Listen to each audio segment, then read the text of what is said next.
Sue, as a young black female in today's society, what are some challenges that you face? I think the biggest thing is being seen as the aggressor. As a black woman and also as a black plus size woman, I'm always seen as someone who is probably hard to talk to or someone who will pop off with any kind of confrontation. And if anyone knows me, they will know I'm pretty sensitive. That's actually like the exact opposite of who I truly am, but I'm a lot of times perceived to be a very aggressive and hard to talk to kind of person, which is not obviously the case. Okay. Yeah, I would say the number one societal issue or problem for African Americans in at least the U.S. is racism. It affects everything, whether it's socioeconomic things, access to education, connectivity with just people across the country. It's one of the biggest invisible barriers there is, period, I think. So Okay. yeah. As black and African American young individuals in today's society, what is the biggest challenge that you face? Being accepted. And that can go that's broad. So being accepted, one, as a minority female, being accepted as an equal, in classes, just being accepted for who you are, and people saying past, not necessarily your color, but your differences, and oh, you're here for the same reason as me. So just overall acceptance. Having to always explain, I always have to explain why you don't listen to this type of music because you're African American, you're supposed to listen to this type of music, or explain why you dress a certain way because you have to follow this stigma, you have to dress down and stuff like that.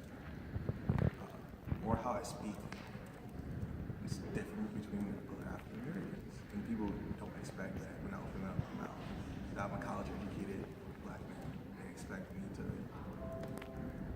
speak, yes, Ebonics, and to have intellectual or engaging conversations.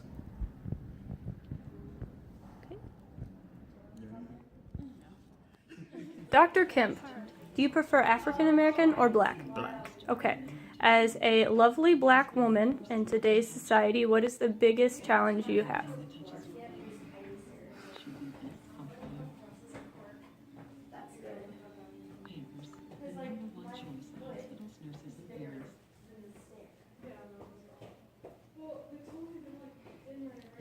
There are so many. I'm trying to figure out, trying to prioritize it. Probably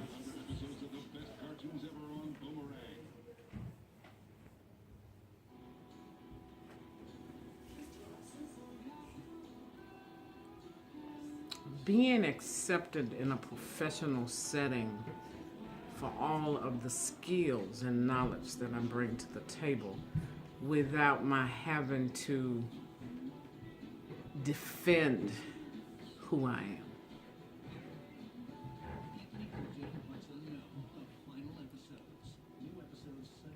Is that all you wanted to say? Yeah. Okay.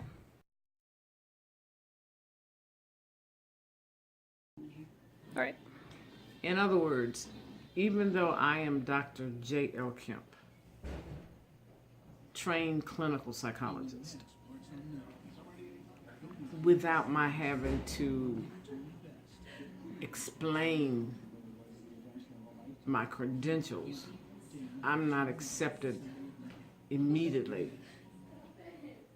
for all the things that I bring to the table. It is almost as if white people think that I was sitting in a car and somebody rolled down the window and threw a degree out that had my name on it, that I didn't earn it, And so it's hard to always feel as if you're perceived to be lesser than who you are merely because of the color of my skin. Validated. Yeah. Eddie, as a young black African American male in today's society, what is the biggest challenge you face? The biggest challenge I face is the race, how I'm seen, due to the pigmentation of my skin. That's like one of the biggest challenges because so many people are accustomed to thinking black African Americans are typically aggressive versus, not seeing them as different individuals. They judge everyone basically like a book by its cover. You can't really classify someone, maybe aggressive or passive aggressive if you could change up and don't give them time to change. And as a black African American male, we face this not only just with females, we may face this also along with males. And it's just like, it's so big nowadays, people start just classifying our culture as ghetto, ignorant, and things like that just because a few. But there's also people in different culture as well have racial issues as well. So you can't just judge not only one person, judgmental attitudes towards for everyone. Right. Hey. That's why I say that's one of the biggest, and it goes into even to the job system for me trying to get a job as a black African American male. That kind of triggers some people because they don't really typically see this type of person in the industry, or they possibly don't, really hire people like that, or they never had no one like that. So it would be changing up their social group / culture group, and they're probably not ready for expansion and things in that nature. Right. You're okay. So as a black person, I feel like the biggest thing that I faced in American society is basically just the constant having to have credentials, or like basically I can't never voice my opinion. I always have to have like research says this, or this famous person says this, or this study says this. It's never like my opinion, or like what I say, it has to be some form of backed up evidence, whereas I feel like the majority tends to be like, whatever they say is true. So it gets kind of frustrating because you feel like you have like multiple hurdles that you continuously have to jump and hurdle over, versus like you look at the next person and like they're not have to hurdle over anything. So yeah. Validating yourself. Yeah. Well, not necessarily validating, but it's just like when people don't feel like what you're saying is truthful. So that means you have to reassure them that it's not just what I say, it's like backed up with stuff, versus like when white people say something, it's more like, okay. I face as an African American male or a black male in society is that you're always never good enough. You always suspect, like you already done something wrong. You seem to have the issue of starting the line behind the start line. So basically, you have to always try to catch up to get to just the basics of having something. Furthermore, in the result of that, people feel that they always feel intimidated by someone of color, particularly black men or black people, because we have to be twice as good.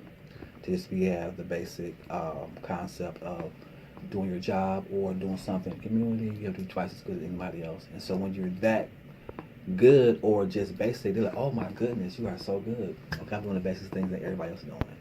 So they have the expectations are low for us automatically, to a certain degree. But I can say with that, coupled with, always being suspect, and people always looking at you like you're not good enough, it goes with white privilege of saying that, we didn't have the same privilege that you had as a black male. We started from behind as a result of slavery, the poverty, the crime. So that's a result of slavery coming over to this country in a position we're in. So that's probably the biggest challenge, is always not being good enough and always suspect, always starting behind the start line. Yeah. Thank you for sharing. Okay, you're welcome.